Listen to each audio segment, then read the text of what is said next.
Hi guys, ಎಲ್ಲರಿಗೂ ನಮಸ್ಕಾರ. So ಇವತ್ತು ಭಾನುವಾರ ನಾವೆಲ್ಲಾದರೂ ಹೋಗ್ಬೇಕಂತ ಪ್ಲ್ಯಾನ್ ಮಾಡ್ಕೊಂಡಿದ್ವಿ. ಸೊ ಟೈಮ್ ನೋಡಿ ಆಲ್ರೆಡಿ 4:15 ಆಗೋಗ್ಬಿಟ್ಟಿತ್ತು. ಇವತ್ತು ನಂದು ಆ್ಯನಿವರ್ಸರಿ. ಸೊ ಸೆಪ್ಟೆಂಬರ್ 1 ಮದುವೆ ಆಗಿ 3 ವರ್ಷ ಆಯಿತು. ಹಾಗೆ ದೇವ್ರ ಪೂಜೆ ಮಾಡಿ ಎಲ್ಲಿಗಾದರೂ ಹೊರಡೋಣ ಅಂತ ಅಂದ್ಕೊಂಡ್ವಿ. ಅವತ್ತು ಸಂಡೇ ಬೇರೆ ಅಲ್ವಾ. ಸೊ ಹಾಗಾಗಿ ಹೊರಟ್ವಿ, ಕಾಟೇರಮ್ಮ ದೇವಸ್ಥಾನಕ್ಕೆ ಹೋಗೋಣ ಅಂತ. ನನ್ನ ಹಸ್ಬೆಂಡ್ ನನಗೆ ಗಿಫ್ಟ್ ಕೊಟ್ಟಿರೋದಿದು ಏರ್ಪೋರ್ಟ್ಸು. ತುಂಬಾ ಚೆನ್ನಾಗಿತ್ತು. ಸೊ ಹೊರಟ್ವಿ. ಆಲ್ರೆಡಿ 5 o'clock ಆಗಿಬಿಟ್ಟಿತ್ತು. ನಮ್ಮಮ್ಮ, ನನ್ನ ತಮ್ಮ, ನಾನು ಮತ್ತು ನನ್ನ ಹಸ್ಬೆಂಡು, ನನ್ನ ಮಗ, ನಾವಿಷ್ಟು ಜನ ಹೊರಟಿದ್ವಿ.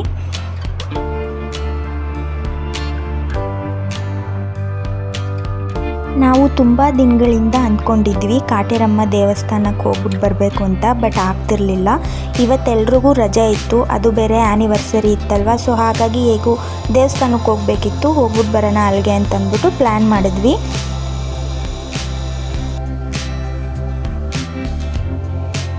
ನಾವು ಮನೆ ಬಿಟ್ಟಾಗ 5 ಗಂಟೆ ಆಗಿತ್ತು. ನಮಗೆ ಹೊಸಕೋಟೆ ಇಲ್ಲಿಂದ 1.5 ಗಂಟೆ ಜರ್ನಿ ಇತ್ತು. ಸೊ ಹಾಗಾಗಿ ಸ್ವಲ್ಪ ಬೇಗನೆ ಬಿಟ್ವಿ. ಅಲ್ಲಿ ಕಾಟೇರಮ್ಮ ದೇವಸ್ಥಾನ ಯಾವಾಗಲೂ ಬೆಳಗಿನ ಜಾವ 5 ಗಂಟೆಗೆ ಓಪನ್ ಇರುತ್ತೆ. ಸೊ ನೀವು ಸ್ವಲ್ಪ ಬೇಗನೆ ಹೋದರೆ ತುಂಬ ಒಳ್ಳೆಯದು, ಇಲ್ಲಾಂದರೆ ತುಂಬಾ ಜನ ಇರ್ತಾರೆ. ಅದು ಅಲ್ಲದೆ ಸಂಡೇ ಬೇರೆ ಅಲ್ವಾ. ಸೊ ಸಂಡೇ ಅಂದರೆ ಎಲ್ರಿಗೂ ರಜಾ ಇರುತ್ತೆ, ಎಲ್ಲರೂ ಬರ್ತಾರೆ. ಹಾಗಾಗಿ ಸ್ವಲ್ಪ ಬೇಗನೆ ಮನೆ ಬಿಟ್ಟರೆ ತುಂಬಾ ಒಳ್ಳೆಯದು.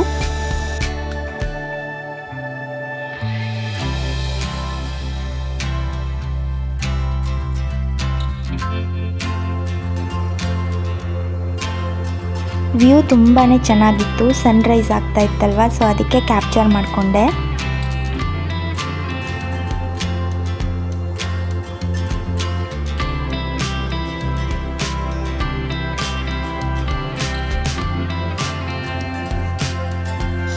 ಗಾಯ್ಸ್, ನೀವೇನಾದರೂ ಮ್ಯಾಪ್ ನೋಡ್ಕೊಂಡು ಹೋಗ್ತೀರಾ ಅಂತಂದರೆ ಕರೆಕ್ಟಾಗಿ ಅಲ್ಲಿ ಕಂಬಳಿಪುರದ ಕಾಟೇರಮ್ಮ ಅಂತಲೇ ಟೈಪ್ ಮಾಡಬೇಕು. ನಾವು ಬರೀ ಕಾಟೇರಮ್ಮ ಅಂತ ಟೈಪ್ ಮಾಡಿದ್ವಿ, ಬಟ್ ಅಲ್ಲಿ ನಾವು ಬೇರೆ ಕಾಟೇರಮ್ಮಗೆ ಹೋಗ್ಬಿಟ್ವಿ. ಅಲ್ಲಿ 1-2-3 ಕಾಟೇರಮ್ಮ ದೇವಸ್ಥಾನಗಳಿದ್ದಾವೆ. ಒಂದು ರಕ್ತ ಕಾಟೇರಮ್ಮ, ಇನ್ನೊಂದು ಇದು ಮೂಲ ದೇವರು ಅಂದರೆ ಶಕ್ತಿಪೀಠ ಕಾಟೇರಮ್ಮ ಅಂತ ಇದ್ರ ಹೆಸರು. ಕರೆಕ್ಟಾಗಿ ನೋಡ್ಕೊಂಡು ಹೋಗಿ. ನೀವೇನಾದರೂ ಬಸ್ಸಲ್ಲಿ ಹೋಗ್ತೀರಾ ಅಂತಂದರೆ ಹೊಸಕೋಟೆಗೆ ಇಳಿದು ಅಲ್ಲಿಂದ ಆಟೋಗಳಿರ್ತವೆ, ಆಟೋದಲ್ಲಿ ನೀವು ಹೋಗ್ಬೋದು. ಆಟೋದಲ್ಲಿ ಆಲ್ಮೋಸ್ಟ್ ಒಂದು 50 ರುಪೀಸು 100 ರುಪೀಸು ತೊಗೋತಾರೆ ಅನಿಸುತ್ತೆ. ಸೊ ಹೋಗ್ಬೋದು ಆರಾಮಾಗಿ. ಸೊ ಆಲ್ಮೋಸ್ಟ್ ಒಂದು 6:30 6:40ಗೆಲ್ಲ ನಾವು ರೀಚ್ ಆಗಿಬಿಟ್ವಿ. ಸೊ ನೋಡ್ತಾ ಇದ್ದೀರಾ ಅಲ್ವಾ. ಸೊ ಇದೇ ಎಂಟ್ರೆನ್ಸ್ ಆ್ಯಕ್ಚುಲಿ. ಪಾರ್ಕಿಂಗಿಗಂತೂ ತುಂಬಾ ಜಾಗ ಇದೆ. ಬಸ್ಗಳು ಕೂಡ ಓಡಾಡ್ತವೆ, ಬಟ್ ಅಷ್ಟೊಂದಿಲ್ಲ, ತುಂಬ ಕಮ್ಮಿ ಇದ್ದಾವೆ ಬಸ್ಸು. ಸೊ ನೀವು ಆಟೋದಲ್ಲಿ ಬರ್ಬೋದು, ಇಲ್ಲಾಂದರೆ ನಿಮ್ಮದೇ ಓನ್ ವೆಹಿಕಲ್ ಇದ್ದರೆ ಆರಾಮಾಗಿ ಬರ್ಬೋದು.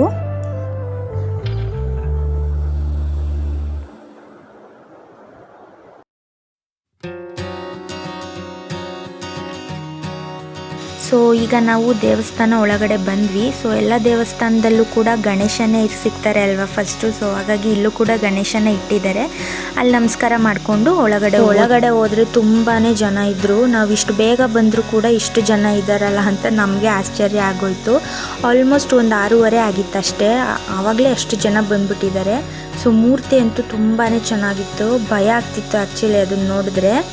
ನಾವಲ್ಲಿ ಒಳಗಡೆ ಹೋದರೆ 1 hour ವೆಯ್ಟ್ ಮಾಡಿದ್ವಿ, ಬಿಕಾಸ್ ಕ್ಯೂ ಅಷ್ಟಿತ್ತು. ನಿಮಗೇನಾದರೂ ಪ್ರಾಬ್ಲಮ್ ಇದ್ದರೆ ಅದನ್ನ ಇಲ್ಲಿ ಚೀಟಿಲಿ ಬರೆದ್ಬಿಟ್ಟು ಹಾಕ್ಬೋದು. ಸೊ ನೀವೇ ನೋಡ್ತಾ ಇದ್ದೀರಾ ಅಲ್ವಾ, ಈ ಥರ ಮಾತ್ರೆ, ಟ್ಯಾಬ್ಲೆಟು ಏನೇನೋ ಹಾಕ್ಬಿಟ್ಟಿದ್ರು. ನನಗಂತೂ ಆಶ್ಚರ್ಯನೇ ಆಗೋಗಿತ್ತು, ಈ ಥರನೂ ಹಾಕ್ತಾರ ಜನ ಅಂತಂದ್ಬಿಟ್ಟು. ಸೊ ನಿಮಗೇನಾದರೂ ಹರಕೆ ಇದ್ದರೆ, ಅಂದರೆ ಮಕ್ಕಳಾಗದೇ ಇರೋರು ಅಥವಾ ಯಾರಾದರೂ ಸಾಲ ವಾಪಸ್ ಕೊಡದೇ ಇರೋರು, ಈ ಥರ ಯಾವುದಾದ್ರೂ ಇದ್ದರೆ ನೀವಿಲ್ಲಿ ಬಂದು ಹರಕೆ ಕಟ್ಟಿ ಹೋಗ್ಬೋದು. ಹಾಗೆ ನಿಮಗೇನಾದರೂ ಮಾಟ ಮಂತ್ರ ಮಾಡ್ತಿದ್ದಾರೆ, ನಿಮ್ಮ ಮೇಲೆ ಏನಾದರೂ ನೆಗೆಟಿವ್ ಆಗಿ ಮಾತಾಡ್ತಿದ್ದಾರೆ ಅಂತಂದರೆ ಅವ್ರ ಬಾಯಿ ಮುಚ್ಚೋಕ್ಕೋಸ್ಕರ ಇಲ್ಲಿ ಬೀಗನೂ ಕೂಡ ಹಾಕ್ತಾರೆ. ಸೊ ಅದು ಕೂಡ ಮಾಡ್ಬೋದು. ಅಥವಾ ನಿಮಗೇನಾದರೂ ದೃಷ್ಟಿ ಆಗಿದ್ದರೆ ಇಲ್ಲಿ ದೃಷ್ಟಿ ಕೂಡ ತೆಗಿತಾರೆ ನಿಮ್ಮ ಮಕ್ಕಳಿಗೆ ಅಥವಾ ನಿಮಗೆ. ಎಸ್ಪೆಷಲಿ ಮಕ್ಕಳಿಗೆ ಜಾಸ್ತಿ ಜನ ಇದ್ದರು ಇಲ್ಲಿ ನೋಡಿ, ಅಲ್ಲಿ ದೃಷ್ಟಿ ತೆಗಿತಾ ಇರೋದು. ಸೊ ನೀವು ಕೂಡ ಹಿಂಗೆ ತೆಗೆಸ್ಕೋಬೋದು. ಇಲ್ಲಿ ನೀವು 4 ದೇವ್ರನ್ನ ನೋಡ್ಬೋದು. ಒಂದು ಪ್ರತ್ಯಂಗಿರ ದೇವಿ, ಇನ್ನೊಂದು ಭದ್ರಕಾಳಿ, ಮುನೇಶ್ವರ ಹಾಗೂ ಗಣಪತಿ. ಏನಾದರೂ ಮಕ್ಕಳಾಗ್ತಾ ಇಲ್ಲ ಅಂತಂದರೆ ಅಲ್ಲಿ ಒಂದು ದೊಡ್ಡ ಮರ ಇದೆ. ಆ ಮರಕ್ಕೆ ತುಂಬ ಜನ ತೊಟ್ಲನ್ನು ಕಟ್ಟಿದ್ರು. ಸೊ ನೀವು ಹಾಗೆ ಮಾಡ್ಬೋದು.